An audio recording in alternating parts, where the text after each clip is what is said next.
The following is the second of a two-part series where we spoke with track announcer Larry Lederman.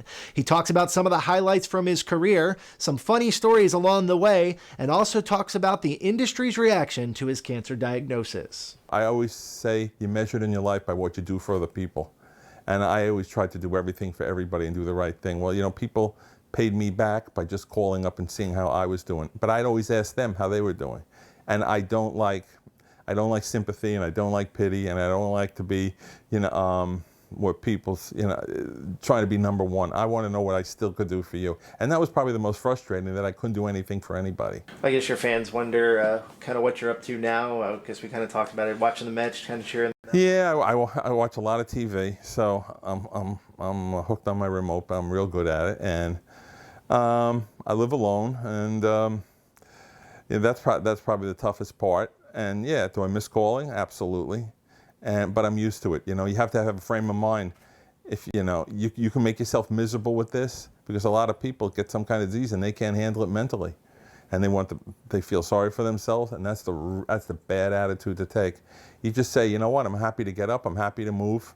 You know, I get up in the morning. I'm good. Like I said, I'm good out of the gate, and then I'm not missing any meals, as you could see, and yeah, I get what I have to do during the day, and at night, I kind of I peter out, and I haven't been to, I want to go up to the medal, I want to get to the medal ends. Hold on, can we Mr. Trump? Hold on 1 second. Do you watch a lot of the races? I like to watch the races on TVG, we do that.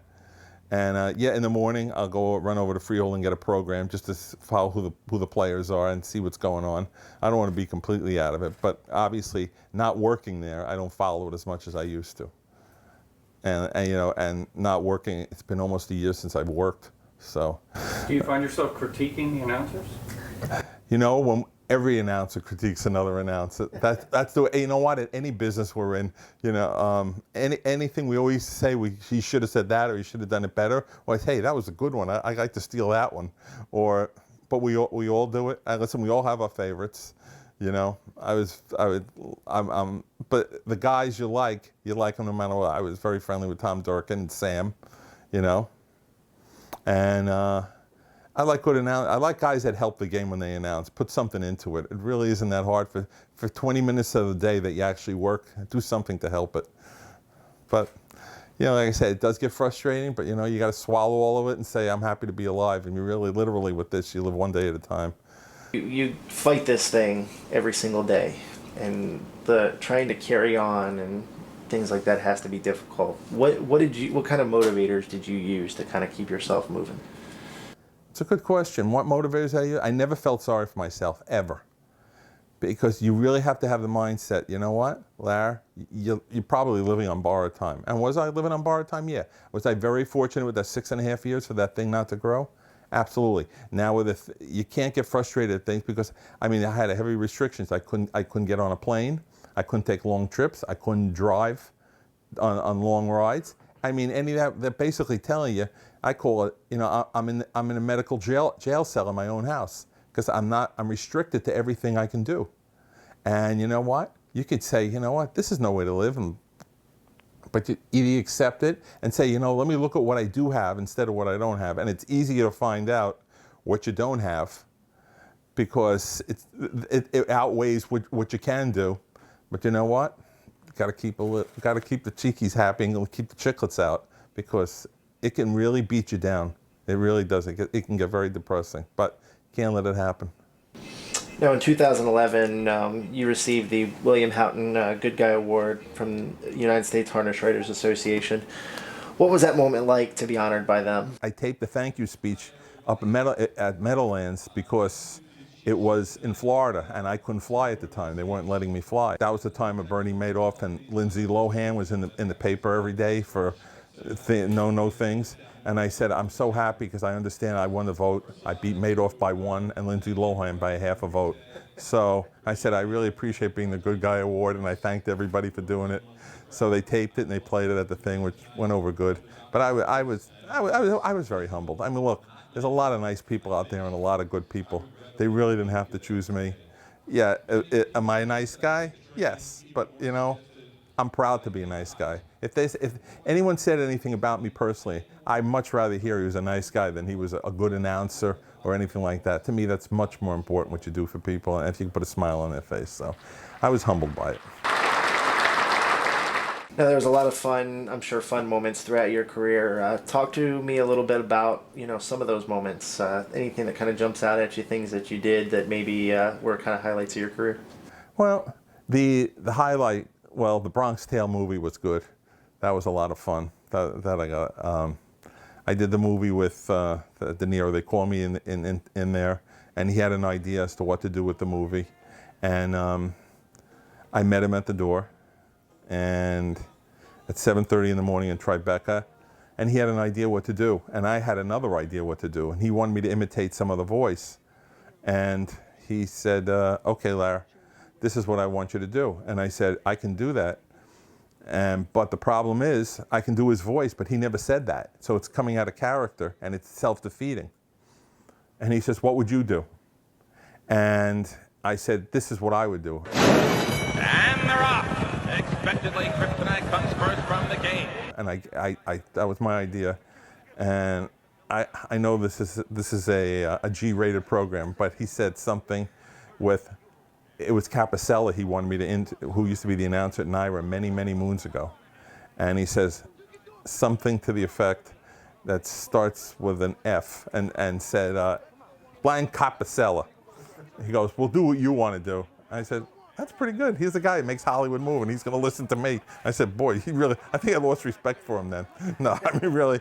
But anyway, that's what happened we made the movie in the sound studio. So that was a lot of fun. Calling the Breeders' Crown on ESPN was a lot of fun.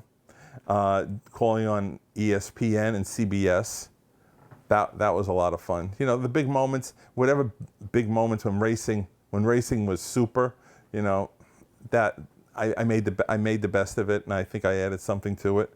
But on a night-to-night thing, you always second guess yourself. What are you going to do? Whether you do, no matter what business you're in.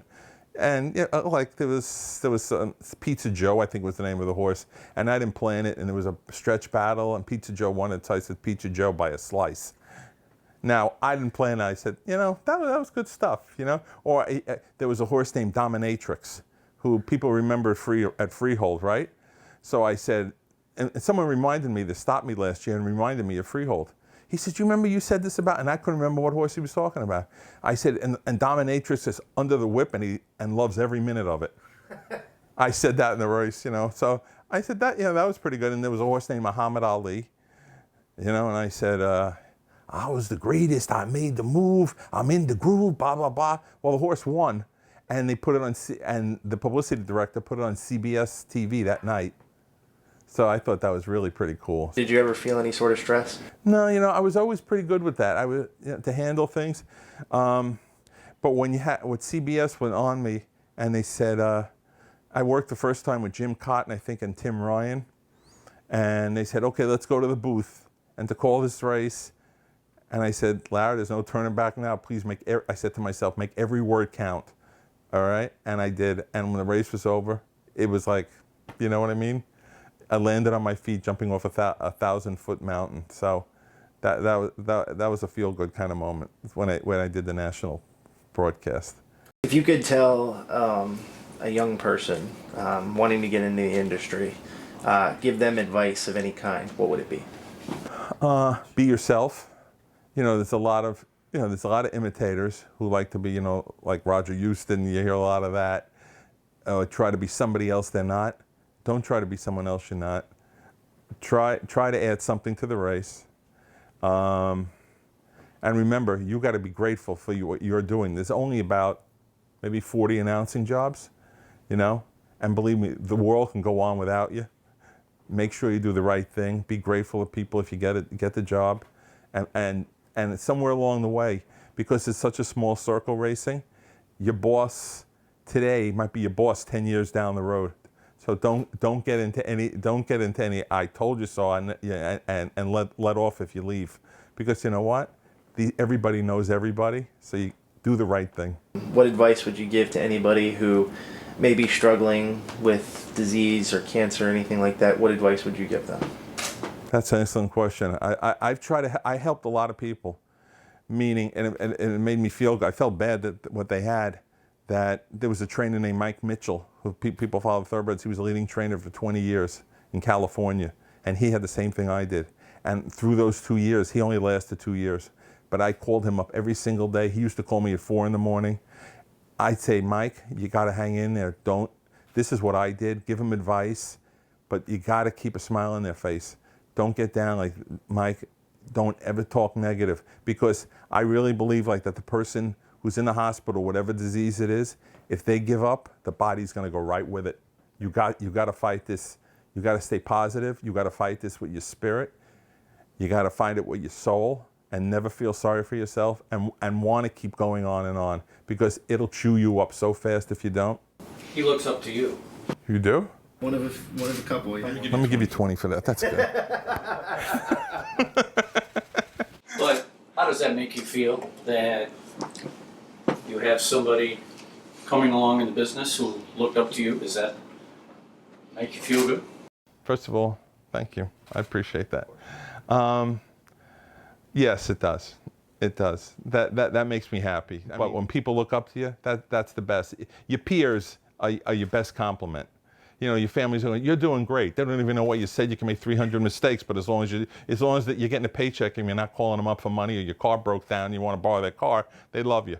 But you know what? When your peers call you up and say, I want to be him, or I want to be just like him, that's the best. In any business, whether you're a producer, director, that's the best, because you're judged by your peers.